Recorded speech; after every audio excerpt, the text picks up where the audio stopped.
গোপাল ভট্টাচার্য মহাশয়ের লাইভ অনুষ্ঠানটি দেখুন প্রতি মঙ্গলবার সন্ধে 6:35, প্রতি বুধবার বেলা 12:05, প্রতি শনিবার সন্ধে 6:35 এবং প্রতি রবিবার বেলা 12:05 একমাত্র সিটিভিএন প্লাস চ্যানেলে। নমস্কার, রবিবাসরীয় আজকাল পরশুতে আপনাদের সকলকে স্বাগত জানাবো। আমি তিথি রয়েছি আপনাদের সঙ্গে। আজকের অনুষ্ঠান অবশ্যই আপনারা সকলেই জানেন, সাপ্তাহিক রাশিফল থেকে যাবতীয় বিষয় এবং গতকালের পর্বেও আমরা যে নির্দিষ্ট বিষয়গুলোর দিকে নজর রেখেছিলাম সমস্ত কিছু নিয়ে আজকের এই মুহূর্তের অনুষ্ঠান শুরু করব। আজ একেরই পরিবারের কাছে একটি বিশেষ দিন, সৌহার্দ্য দিবস আমরা পালন করি, কারণ আমাদের মাথার উপর ছাতা যিনি শ্রদ্ধেয় অজিত কুমার দাস, তার মৃত্যু দিবসেই সৌহার্দ্য দিবস পালিত হয়, রক্তদানের আয়োজন, এই সমস্ত কিছুর মাঝেই আজকের এই পর্ব শুধুমাত্র আপনাদের জন্য, আপনাদের ভবিষ্যতের পথ মসৃণ করবার জন্য। এই মুহূর্তের পর্ব মানে যিনি আমার সঙ্গে সরাসরি থাকেন, যার নক্ষত্র চর্চায়, পেন পয়েন্ট প্রেডিকশনে 34 বছরের অভিজ্ঞতায় তিনি আমাদের প্রচুর সংখ্যক মানুষের এক এবং অদ্বিতীয় ভরসার জায়গা, ভরসার মানুষ শ্রী গোপাল ভট্টাচার্য দাদা আমার সঙ্গে রয়েছেন। দাদাকে স্বাগত জানাবো। রথের দিনে রথের চাকা তো গড়াবে, কারণ ভেঙ্কটেশ্বর মন্দিরে, তিরুপতি বালাজি মন্দিরে ভগবান নারায়ণ স্বয়ং অবস্থান করেন তার দুই স্ত্রী লক্ষ্মী এবং পদ্মাবতীকে নিয়ে। আর শ্রীক্ষেত্র পুরীতে জগন্নাথ দেব স্বয়ং, ভগবান নারায়ণ স্বয়ং অবস্থান করে প্রত্যক্ষভাবে তার ভাই, ভ্রাতা, ভগ্নী এবং সুদর্শনকে নিয়ে। তো দুটো ক্ষেত্রই হচ্ছে অত্যন্ত পবিত্র ক্ষেত্র। দুই ক্ষেত্রের দর্শনে মহা সৌভাগ্য লাভ হয়। আর রথের দিনে রথের চাকা যেমন গড়াবে, 7ই জুলাই অর্থাৎ নেক্সট রবিবার তো রথ রয়েছে, রথযাত্রা রয়েছে। আপনারা তো কামধেনুর প্রতিষ্ঠা করবেন ওই দিনে অনেকে। আমি বলেছিলাম রথযাত্রার দিন কামধেনুর প্রতিষ্ঠা অত্যন্ত শুভ, অত্যন্ত সৌভাগ্য বয়ে আনে। মা লক্ষ্মীকে তো আমরা চোখে দেখিনি, কিন্তু আমরা মা লক্ষ্মীর পুজো করি, মূর্তির পুজো করি মা লক্ষ্মীর কৃপা লাভের জন্য। কামধেনু তেমন একটি দেবী যাকে পুজো করলে এই কামধেনু কৃপা মেলে, অর্থাৎ আপনার যে মনস্কামনা, আপনার যে ডিজায়ার, সেটা পূর্ণ করে। কামধেনুর এতই শুভ প্রভাব, যে বাড়িতে কামধেনু থাকে সেই বাড়িতে সুখ, সৌভাগ্য, সম্পত্তি, অর্থ বৃদ্ধি হয়। তো রথের দিন কামধেনু প্রতিষ্ঠা করবেন। আর আমি বলে দেবো কামধেনুকে নিয়ে আজকে। আর রথের দিনে আমি বলছিলাম যে রথের চাকা তো গড়াবে, কিন্তু আজকের আমার অনুষ্ঠানের কিছু প্রবল উপাচার, যেই উপাচারগুলো রথের দিনে করলে আপনার ভাগ্যের চাকাও অনেকটা গড়াবে। তো সেই জন্য আজকে রথযাত্রার বিশেষ উপাচার নিয়ে আজকের অনুষ্ঠান আমি বলবো। তার আগে একটু রাশিফল বলে দিই যে সামনের সপ্তাহটা আপনাদের কেমন যাবে, কেন রোববারের অনুষ্ঠান, আপনারা রাশিফলের জন্য বসে থাকেন। আমি রাশিফলটা বলে দিই সামনের সপ্তাহে কেমন যাবে। মেষ, সামনের সপ্তাহটা কর্মক্ষেত্রে বাধার মধ্যে দিয়ে কাটবে। ঊর্ধ্বতন কর্তৃপক্ষের সঙ্গে মনোমালিন্যতা তৈরি হতে পারে। বাবার সঙ্গে মতান্তর, পারিবারিক কোনো সদস্যের শরীর স্বাস্থ্য নিয়ে চিন্তা বা উদ্বেগ বাড়বে, অর্থাৎ শরীর স্বাস্থ্য নিয়ে সমস্যা হবে। আয়ের থেকে ব্যয় বহুগুণে বাড়বে, সেই জন্য আর্থিক দুশ্চিন্তা দেখা দেবে। বন্ধুদের কারণে কুপথে চালিত হতে পারেন বা বন্ধুদের কারণে কোনো ক্ষতির সম্মুখীন হতে পারেন। সম্পত্তি নিয়ে জটিলতা তৈরি হতে পারে। আসি বৃষরাশি। বৃষরাশিরও সামনের সপ্তাহটা কর্ম একটু বাধাবিঘ্নের মধ্যে দিয়েই চলবে। উচ্চতর কর্তৃপক্ষের সঙ্গে মতপার্থক্য দেখা দিতে পারে। ব্যবসায়ীজীবীদের একটু সামনের সপ্তাহে সাবধানে থাকতে হবে, অপ্রত্যাশিত ঝামেলার শিকার হতে পারেন। শরীরও ভোগাবে, বিশেষ করে ঠান্ডা, সর্দি, কাশি, এই যে বর্ষাকালের যে রোগ ভোগ সেগুলো ভোগাবে। শিক্ষার্থীদের ক্ষেত্রে সফলতা, সপ্তাহের শেষ ভাগে আর্থিক উন্নতি। অংশীদারি ব্যবসায় যারা পার্টনারশিপ বিজনেস করছেন, পার্টনারদের সঙ্গে বিরোধ এবং অশান্তি দেখা দিতে পারে। মিথুন, সহকর্মীর শত্রুতার কারণে কর্মক্ষেত্রে অশান্তি এবং গোলযোগ, বা সহকর্মীর পলিটিক্সের কারণে কর্মক্ষেত্রে গোলযোগ এবং অশান্তি। কোনো ব্যক্তির সহায়তায় জটিল কর্ম সমাধান হতে পারে। শরীর ভোগাবে। রাজনীতিক ব্যক্তিবর্গদের জন্য সামনে, মিথুন রাশি যারা, তাদের সামনের সপ্তাহটি শুভ নয়। দেহে আঘাত লাগার যোগ রয়েছে। সন্তানের কারণে সাংসারিক অশান্তি দেখা দেবে। কর্কট, অনেকেই রথের দিনে গাড়ি কেনে, বাড়িতে গৃহপ্রবেশ করে, অনেকেই রথের দিনে বিভিন্ন কাজ করে। কিন্তু কর্কট রাশির জাতক জাতিকারা যদি কোনো গৃহ সম্পত্তি আপনারা কিনতে চান বা বুক করতে চান রথের দিনে, একটু ভালো করে দেখে শুনে তবেই কিনবেন, নচেৎ ঠকে যেতে পারেন। কর্মের বাধা কাটবে, কর্মের গতি বাড়বে সামনের সপ্তাহে। ব্যবসায়িক দিক থেকে ব্যবসায়ীদের ক্ষেত্রে সামনের সপ্তাহটা যারা কর্কট রাশি জাতক বা জাতিকা শুভ, শরীর ভোগাবে। পারিবারিক ক্ষেত্রে অন্যর কারণে পারিবারিক অশান্তি দেখা দিতে পারে। অর্থকরী বা উপার্জন বৃদ্ধির যোগ রয়েছে। সিংহ রাশি, বকেয়া অর্থ সামনের সপ্তাহে যাকে টাকা দিয়ে মানে সেই টাকাটা ফেরত পাওয়ারই কোনো সম্ভাবনা দেখছিলেন না, সামনের সপ্তাহে সেরকম বকেয়া টাকা ফেরত পেতে পারে। তবে কর্ম বাধার মধ্যে দিয়ে চলবে। করব করে কোনো বিশেষ সুযোগ কিন্তু হাতছাড়া হয়ে যেতে পারে। গবেষণা এবং শিক্ষার্থীদের ক্ষেত্রে ভালো, রোজগার বাড়বে। কন্যা রাশি, কাজকর্মে সফলতা আসতে বাধা আসবে। কোনো কর্ম করলেও সেই কর্মের স্বীকৃতি সামনের সপ্তাহে সহজে পাবেন না, অর্থাৎ নামের থেকে সামনের সপ্তাহে অপবাদ ভাগ্য বেশি রয়েছে। মানসিক চাপ প্রবল থাকবে, কোনো বেফাস মন্তব্য করে কারোর বিরাগভাজন হতে পারেন। প্রেমে সফলতা, দাম্পত্য জীবনে অশান্তি। তুলা রাশি, কর্মে সাফল্য এবং সুনাম। যারা সন্তানের ব্যাপার নিয়ে দীর্ঘদিন ধরে চেষ্টা করছেন, সন্তান হচ্ছে না, তাদের জন্য ডাক্তারি পরামর্শ পেতে পারেন বা পরিবারের নতুন সদস্যের আগমনের বার্তা পেতে পারেন। পুরনো রোগ বৃদ্ধি হতে পারে। দুর্ঘটনার যোগ প্রবল রয়েছে তুলা রাশির, সামনের সপ্তাহে উপার্জন বৃদ্ধি পাবে। বৃশ্চিক রাশি, কোনো ব্যক্তির আচরণে অপমানিত এবং মনোকষ্ট পেতে পারেন। সামনের সপ্তাহে ষড়যন্ত্রের শিকার হবেন বৃশ্চিক রাশির জাতক বা জাতিকারা, সেই জন্য চোখ কান খোলা রেখে কাজ করুন। সাংসারিক অশান্তি দেখা দেবে, সন্তানের কারণে সমস্যা দেখা দেবে, সন্তানের ব্যাপারে চিন্তা বাড়বে, শত্রুর কারণে ক্ষতির আশঙ্কা রয়েছে। যানবাহন ক্রয়ের যোগ রয়েছে বা পরিবর্তনের যোগ রয়েছে। উপার্জন খুব ভালো হবে। ধনুরাশি, নতুন যোগাযোগ এবং কর্মক্ষেত্রে যদি পরিবর্তনের চেষ্টা করেন শুভ যোগাযোগ আসবে।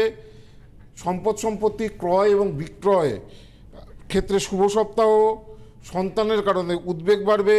স্বামী স্ত্রীর সম্পর্ক অর্থাৎ দাম্পত্য সম্পর্কে অশান্তি দেখা দেবে। ন্যায্য প্রাপ্তিতে বঞ্চিত হবেন। মকর রাশি, কারু কথাবার্তায় সামনের সপ্তাহে না ভোলাই ভালো। অন্যের বিরূপ কথাবার্তায় ক্ষতির সম্ভাবনা রয়েছে। ব্যবসায় কোনো ভালো যোগাযোগ আসতে পারে। উপার্জন বৃদ্ধি, উন্নতির যোগ রয়েছে। সন্তানের শরীর নিয়ে ভুগবেন। আর ধর্মকর্ম এবং দানে মানসিক প্রফুল্লতা লাভ হবে বা শুভ ফল প্রাপ্ত হবে। কুম্ভ, সহকর্মীদের বিরুদ্ধতায় এবং ষড়যন্ত্রে কর্মে বিঘ্ন। সপ্তাহের শেষ ভাগটা অপেক্ষাকৃত শুভ সময়। প্রবল আঘাত যোগ রয়েছে অর্থাৎ অ্যাক্সিডেন্টের যোগ রয়েছে। দাম্পত্য সম্পর্কে অশান্তি দেখা দেবে। মানসিক উত্তেজনা প্রচুর থাকবে। সন্তানের শরীর ভোগাতে পারে। অর্থভাগ্য ভালো। বিদ্যায় অগ্রগতির যোগ রয়েছে। শেষ রাশি মীন রাশি, কর্মে সাফল্য। মাতৃস্থানীয় ব্যক্তিবর্গের সঙ্গে মতান্তর। সংসারে তুমুল অশান্তির যোগ রয়েছে। মীন রাশির জাতক জাতিকারা সামনের সপ্তাহে সাংসারিক দিক থেকে একটু সাবধানে থাকতে হবে। বুদ্ধি বিভ্রটে ক্ষতির আশঙ্কা। প্রেম প্রণয় ভঙ্গের যোগ। শরীর ভোগাতে পারে। পতন ও আঘাতপ্রাপ্তির যোগ রয়েছে। ব্যবসার ক্ষেত্রে শুভ সময়। অর্থাগম হবে। শিক্ষার্থীদের ক্ষেত্রেও সামনের সপ্তাহটা শুভ। এই হচ্ছে সাপ্তাহিক রাশিফল। দাদা একটা ফোন রয়েছে, একটু নিয়ে নি। হ্যাঁ, হ্যালো, কে রয়েছেন? হ্যালো, নমস্কার ম্যাম। নমস্কার স্যার, আমি ত্রিপুরা থেকে বলছি। আমি একটা কথা বলতে চাই। আমি এখন ত্রিপুরেশ্বরী মায়ের মন্দিরে আছি। অনেক দিন ধরে স্যারকে ফোন করছি বাট পাচ্ছি না। আজকে মায়ের সামনে এসে মাকে প্রণাম করে বললাম যে স্যারের ফোনটা যাতে লাগে। সত্যি বিশ্বাস করতে পারছি না এইভাবে স্যারের ফোনটা লেগে যাবে। আমি এখন মায়ের মন্দিরে আছি, মন্দির থেকে কথা বলছি। বাহ বাহ বাহ, তুমি ত্রিপুরেশ্বরী মন্দির থেকে কথা বলছো। যাই হোক, মাকে প্রণাম। কারণ মা ত্রিপুরেশ্বরী মা হচ্ছে 51 পীঠের মধ্যে অন্যতম শক্তিপীঠ, অত্যন্ত জাগ্রত পীঠ আগরতলায় ত্রিপুরেশ্বরী মন্দির। হ্যাঁ, যেখানে গেলে মাকে মনস্কামনা জানালে নিশ্চয়ই পূর্ণ হয়, আমি এটা বিশ্বাস করি। যাক, বলো কার সম্পর্কে জানবেন? আমি আমার হাজবেন্ড সম্পর্কে জানতে চাই। হাজবেন্ডের নাম বলুন, ডেট অফ বার্থ বলুন। জয় দেবনাথ। হ্যাঁ, 11/8/1992। বলো, সময় বলো। সময় সকাল 11:30। সকাল 11:30, কোথায় জন্মস্থান? উদয়পুর, আগরতলা উদয়পুর। আগরতলা উদয়পুর। 1 মিনিট। জয় দেবনাথ বললেন না তোমার হাজবেন্ডের নাম? হ্যাঁ হ্যাঁ, জয় দেবনাথ। তা তুমি মন্দির থেকেই ফোন পেয়ে গেলে, মাকে প্রণাম করে। দেখো মায়ের কি কৃপা। কত লোক ফোন করে আমাদের এই অনুষ্ঠানে, 10-12 বছর ধরে চেষ্টা করে, তাও ফোনে লাইন পায় না। কত হাজার হাজার মানুষ এই সময় ফোন করে এই অনুষ্ঠানে ফোনে আমার সঙ্গে কথা বলার জন্য। মঙ্গলবার জন্মবার, তুলালগ্ন, মকর রাশি, তোমার হাজবেন্ডের উত্তরাষাঢ়া নক্ষত্র, নরগণে জন্ম। এইটা হচ্ছে হরস্কোপ বা জন্মছক, যেটা দেখতে পাচ্ছি যে তোমার হরস্কোপ হাজবেন্ডের জন্মছকে লগ্নে কোনো গ্রহ নেই, দ্বিতীয় কোনো গ্রহ নেই, তৃতীয় রাহু। ব্যবসা করে? হ্যাঁ স্যার, ব্যবসা করে। ওই 7.5 চলছে, আর্থিক দিকটা তো উন্নতি হচ্ছে না, তো ব্যবসায় ভালো চলছে না, তো এটাই সমস্যা। তো না না না না স্যার, ব্যবসা ভালো হচ্ছে না, প্লাস এডুকেশন আছে, তারপরও কোনো জব হচ্ছে না। হ্যাঁ, তোমার হাজবেন্ডের 7.5 চলছে। 25শে মার্চ 30শে মার্চ 2025 পর্যন্ত শনি 7.5 চলবে, যেহেতু তোমার হাজবেন্ডের মকর রাশি। তো দেখো, এখন বিশেষ কিছু ভালো হতে চাইবে না, আর কোনো প্রতিকার করেও খুব একটা লাভ হবে না, কারণ শনিচন্দ্র একসঙ্গে। অনেক সময় 7.5 তোমার হাজবেন্ডকে এখনো মোটামুটি 10 মাসের মতো ওয়েট করতে হবে ভালো সময় পেতে গেলে, ভালো চাকরি বাকরি পেতে গেলে বা ভালো কর্মোন্নতি করতে গেলে। 30শে মার্চ পর্যন্ত 7.5টা কাটুক, তারপরে ভালো হবে। ঠিক আছে? আচ্ছা আচ্ছা আচ্ছা, ওর কি এমনি তো ভালো জব করবে নাকি বিজনেস লাইনে ওর ভালো হবে? এই চার্টটা কিন্তু বিজনেসের চার্ট, তো সুতরাং যদি ব্যবসা করে ভালো করে 7.5 পরে, 7.5 পরে একবার দেখিও ছকটাকে, কেন এই চার্টে 20 যোগ রয়েছে। হ্যাঁ, 7.5টা কেটে গেলে একবার জন্মছকটা দেখিও। 7.5 30শে মার্চ 2025 কাটছে, তারপরে আমার সাথে যোগাযোগ করো, জন্মছকটা দেখিও, দেখিয়ে 20 দোষটাকে ঠিক করো, ব্যবসায় খুব ভালো উন্নতি করতে পারবে। অনেক ধন্যবাদ জানাবো আপনাকে। যারা অনলাইন দূরবর্তী স্থান থেকে অনলাইনে যোগাযোগ করতে চাইছেন অনলাইন প্রেডিকশনের জন্য 8584038638 8584038638 এই ফোন নাম্বারে যোগাযোগ করুন অনলাইনের জন্য। আর যে কোনো চেম্বারের জন্য বুকিং নাম্বার তো রয়েছে 8584038631। 2রা সেপ্টেম্বর কৌশিক অমাবস্যা রয়েছে, জুলাইয়ের 7 তারিখ রথ রয়েছে। রথের আগে অবধি আপনারা যে চেম্বার ভিজিট করবেন, সেখানে তো দাদা একাধিকবার এর আগেও অ্যানাউন্সমেন্ট করেছেন যে কামধেনু, দাদার তরফ থেকে কামধেনু উপহার স্বরূপ আপনাদেরকে তুলে ধরা দিন পর্যন্তই দেয়া হবে এই কামধেনুটা। আমি একবার দেখিয়ে দিই আগের দিন পর্যন্ত, যাতে রথযাত্রার দিন আপনারা সেটা প্রতিষ্ঠা করতে পারেন। এইটা হচ্ছে একটা কামধেনু। হ্যাঁ, এটা রথযাত্রার দিন খুব সৌভাগ্যের জিনিস বাড়িতে রাখা। কামধেনু অত্যন্ত সৌভাগ্য বয়ে আনে। আমার বাড়িতে কত, আমার যারা পুরনো অনুষ্ঠান দেখেছেন, আমি বাড়িতে আমার ঠাকুরঘর দেখিয়েছিলাম, কত দিন ধরে আমাদের বাড়িতে রয়েছে, অনেক বাড়িতে রয়েছে। এটা সম্পূর্ণ মেটালের তৈরি। হ্যাঁ, কত বড় দেখুন এই কামধেনুটা। এইটা একটা রয়েছে প্রতিষ্ঠা করা, রথযাত্রার দিনে খুব শুভ। আর এই আর একটা রয়েছে, এইটা একটু অ্যান্টিক, এটা একটু খুব দুর্মূল্য। এটাকে বলে নারীমুখী কামধেনু। হ্যাঁ, এটা খুব দুর্মূল্য, এটা খুব অ্যান্টিক। হ্যাঁ, কত সুন্দর কারুকার্য, অনেক ভারী, পুরো মেটালের তৈরি, পুরো ধাতুর তৈরি। এটা পুরো যারা রথযাত্রা পর্যন্ত আমি যে চেম্বারে করব সেখানে উপহার হিসাবে পাবেন। আমি বলে দেবো আবার কিভাবে প্রতিষ্ঠা করবেন, কিভাবে। একটা ফোন রয়েছে, একটু নিয়ে নি। হ্যালো, কে রয়েছে? হ্যালো। হ্যাঁ, নমস্কার। হ্যাঁ, আমি জবলপুর থেকে বলছি, জ্যোতিকা ঘোষ। আমার ছেলের জন্য আমি কথা বলতে চাই। বেশ, ছেলের নাম বলুন। ছেলের নাম আকাশ ঘোষ। ওর ডেট অফ বার্থ হচ্ছে 17 জানুয়ারি 1989। 17 জানুয়ারি 1989। নমস্কার দাদা। হ্যাঁ, 1989। বলুন। ওর ঠিক বিকালবেলায় 6:53 ওর জন্ম। সকাল 6:53 না সন্ধে? না, বিকাল সন্ধে। কোথায় জন্মস্থান বলুন? জন্মস্থান জব্বলপুর, মধ্যপ্রদেশ, তাই তো? হ্যাঁ। 1 মিনিট, আমি জব্বলপুর দেখি। নিয়মিত অনুষ্ঠান দেখেন? পরিচিত কেউ এসেছিলেন দাদার কাছে? সারাক্ষণ ওনার সবসময় দেখি, ফোনও করি, ফোন যেতে চায় না।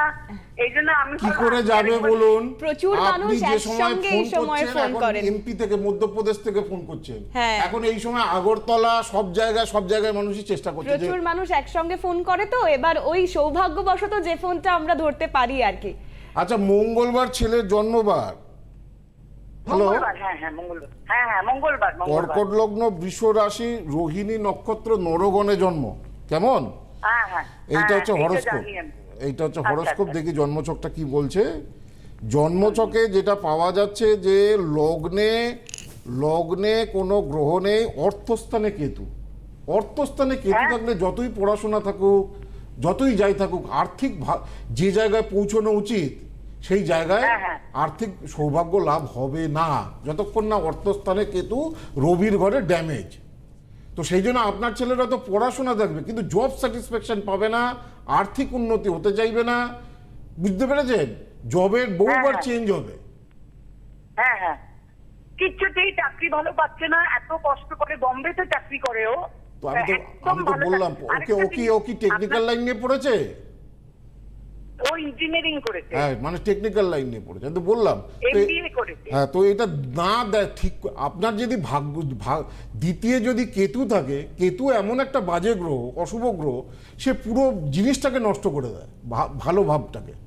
তো এটা তো ডাইরেক্ট অর্থস্থানে বসে আছে, শত্রু ক্ষেত্রে বসে আছে, বাজে নক্ষত্রের প্লেসমেন্ট পেয়েছে। এই জায়গাটা ঠিক না করলে কোনোদিনই চাকরির ক্ষেত্রে যে ধরনের জব স্যাটিসফ্যাকশন আসা দরকার সেটা আসতে চাইবে না। ঠিক আছে? হ্যাঁ হ্যাঁ। আপনি আপনি অনুষ্ঠান দেখতে থাকুন, শুনতে থাকুন। অনলাইনের জন্য আপনার যোগাযোগ করলে সুবিধা হবে, যেহেতু 8584038638 এই ফোন নম্বরে যোগাযোগ করুন। বারংবার বলছি, 2রা সেপ্টেম্বর কৌশিকী অমাবস্যা, তার আগে কৌশিকী অমাবস্যা জানেন তো, জটিল জটিল সমস্যা তাদের দেখাতে হয়, খুব জটিল সমস্যা, কিছুতেই বেরোতে পারছেন না সেই সমস্যা থেকে। 8 বছর 10 বছর ধরে বিয়ের চেষ্টা করছেন, বিয়ে হচ্ছে না। হ্যাঁ, ছেলেকে আপনার দরকার একটা ভালো এডুকেশন দেওয়া, সেটা দিতে পারছেন না। কোনো একটা বড় মামলায় জড়িয়ে রয়েছেন, সেখান থেকে বেরোতে পারছেন না। বিয়ে নিয়ে বছরের পর বছর কেস চলছে, সেখান থেকে কোনো কিছুই সুরাহা হচ্ছে না। শরীরে একটা অ্যাকিউট ডিজিজ, রোগ, সেখান থেকে মুক্তি পাচ্ছেন না। হ্যাঁ, কোনো এই সমস্ত যে জটিল যে সমস্যা, ছেলে বা মেয়ে কোনো একটা বাজে সম্পর্কে জড়িয়ে পড়েছে আপনার ছেলে বা মেয়ে, সেখান থেকে তাকে বার করতে পারছেন না। তো এই যে অ্যাকিউট যে সমস্যাগুলো রয়েছে, এগুলোর জন্য কৌশিকী অমাবস্যা অত্যন্ত আদর্শ। এবারে 2 সেপ্টেম্বর পড়েছে। কলকাতার গড়িয়াহাটে আমার চেম্বার, বারাসাতে আমার চেম্বার, দুর্গাপুরে আমার চেম্বার। এখানে কৌশিকী অমাবস্যার স্পেশাল বুকিং আপনারা দেওয়া হচ্ছে, খুব লিমিটেড বুকিং দেওয়া হচ্ছে। তো সেইখানে আপনারা যোগাযোগ। এছাড়া আমার যে চেম্বারগুলো রয়েছে সেটা হচ্ছে কৃষ্ণনগর, বহরমপুর, ওইদিকে মালদা, শিলিগুড়ি, গৌহাটি, শিলচর, আগরতলা, এইদিকে দুর্গাপুর, বর্ধমান, আর মেদিনীপুর, হলদিয়া। এই যে আন্দামানেও আমি খুব শীঘ্রই আসছি, আন্দামান চেম্বারে। আর এছাড়া দিল্লি, মুম্বাই এবং ব্যাঙ্গালোর, এই কটা জায়গায় চেম্বার রয়েছে, সেই সমস্ত জায়গায় যোগাযোগ করতে। যাই হোক, আমি একটু রথ নিয়ে বলি, কারণ সময় তো পেরিয়ে যাচ্ছে। রথের দিনে আমি কি করি, আমার বাড়িতে ছোট্ট একটা রথ আছে, প্রত্যেক বছর সেটাকে সাজানো হয়। আমার ছেলে মেয়ে এখন তো একটু বড় হয়ে গেছে, ছেলে এখন রথটা টানে, আমরাও তার রথের দড়িতে টান দিতে হয়, রথ টানতে হয়, এটা শুভ। এবং তুলসী মালা দিতে হয়, তুলসী গাছ যত্রতত্র। 108টা তুলসী পাতা তুলে একটা করে এই আঙুল দিয়ে সাদা চন্দনের ফোঁটা দেবেন, যদি তুলসী মালা না পান। সুতো দিয়ে গেঁথে দেবেন 108টা মালা। এই দিন জগন্নাথ দেবকে অর্পণ করবেন মনস্কামনা জানিয়ে। গোলাপ ফুল দিতে হয় জগন্নাথ দেবকে, পদ্ম ফুল দিতে হয়, তুলসী মালা।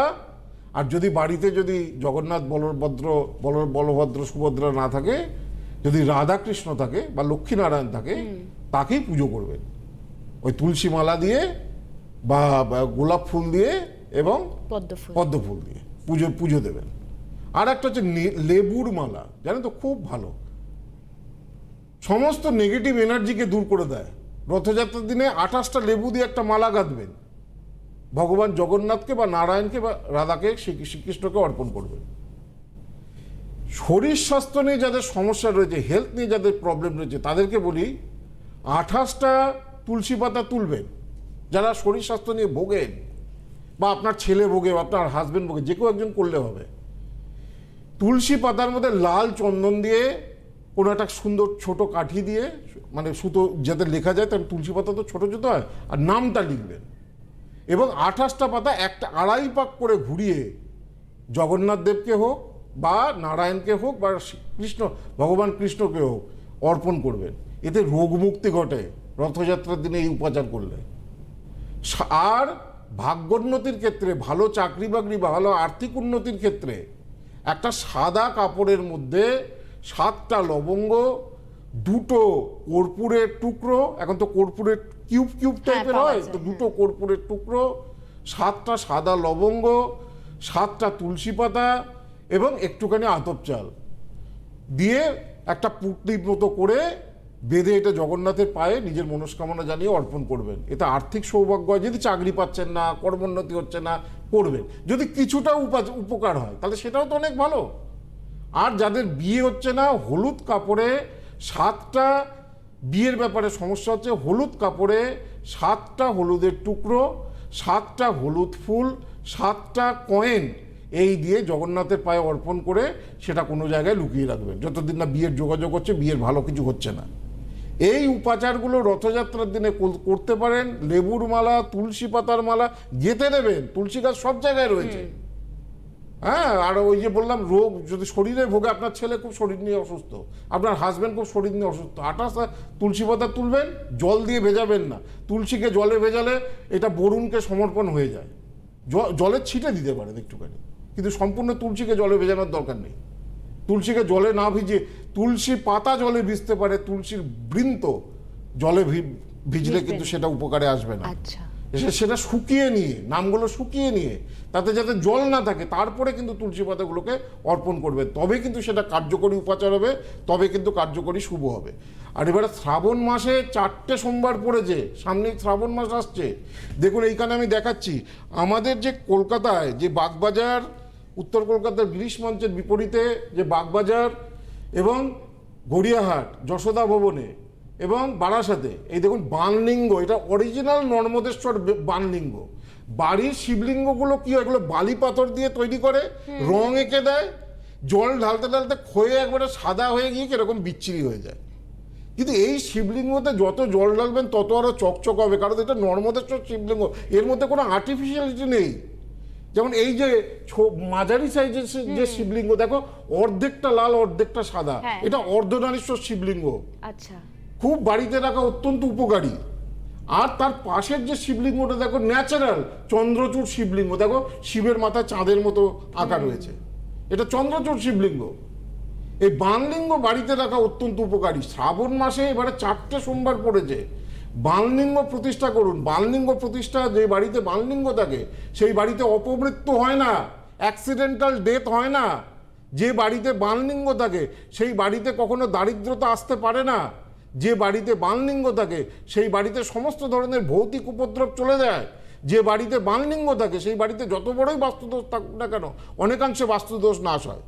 এই বানলিঙ্গ যদি আপনারা যদি এসেও দেখতে পারেন আমাদের বাগবাজার, বারাসাত এবং গড়িয়াহাটে, নতুবা আপনারা যদি অনলাইনে চান বাড়িতে বসে পেতে, তাহলে 9007, আমি বলে দিই নাম্বারটা, অনলাইনে যারা পেতে চাইছেন 9007024095। আবার নাম্বারটা বলছি, নোট করে নিন। বানলিঙ্গ কিন্তু শ্রাবণ মাসের পর আর পাবেন না, এটা অরিজিনাল নর্মদা থেকে আসে। 9007024095 এই নম্বরে যোগাযোগ করলে বাড়িতে বসেও এই বানলিঙ্গ পেতে পারেন। সঙ্গে শিরাঙ্গি, এই যে শিরাঙ্গি যেটা দিয়ে জলাভিষেক করতে হয়, সেটাও পেতে পারেন। আর এটা আমার বাড়ির শিরাঙ্গি, এটা অরিজিনাল অ্যান্টিক, এটা এখন আর পাওয়া যায় না, অরিজিনাল ষাঁড়ের শিং দিয়ে করা, এটা অ্যান্টিক, হ্যাঁ, রূপো দিয়ে বাঁধানো, আমার দাদুর আমলে দেখালাম। হ্যাঁ, এই ভীষণ অ্যান্টিক জিনিস, এইটা দিয়ে আসলে কাশিতে সব জায়গায় জলাভিষেক হয়। এইটাই হচ্ছে অরিজিনাল শিরাঙ্গি, এর দাম প্রচুর। যাই হোক, আপনারা যারা বানলিঙ্গ চাইছেন, শ্রাবণ মাস আসছে, এখন থেকে সংগ্রহ করুন, নাহলে এরপরে আর পাবেন না। সেক্ষেত্রে 9007024095 যারা অনলাইনে যোগাযোগ করে বানলিঙ্গ নিতে চাইছেন তারা এই নম্বরে যোগাযোগ করতে পারেন। আজকের পর্ব যেহেতু এখানেই শেষ করতে হচ্ছে, আমি দাদাকে অনেক ধন্যবাদ জানাবো। আপনারাও ভীষণ ভালো থাকুন, সুস্থ থাকুন, আগামী পর্বে নজর রাখুন। নমস্কার। গোপাল ভট্টাচার্য মহাশয়ের লাইভ অনুষ্ঠানটি দেখুন প্রতি মঙ্গলবার সন্ধে 6:35, প্রতি বুধবার বেলা 12:05, প্রতি শনিবার সন্ধে 6:35 এবং প্রতি রবিবার বেলা 12:05 একমাত্র CTVN+ চ্যানেলে। হে মহান কর্মবীর,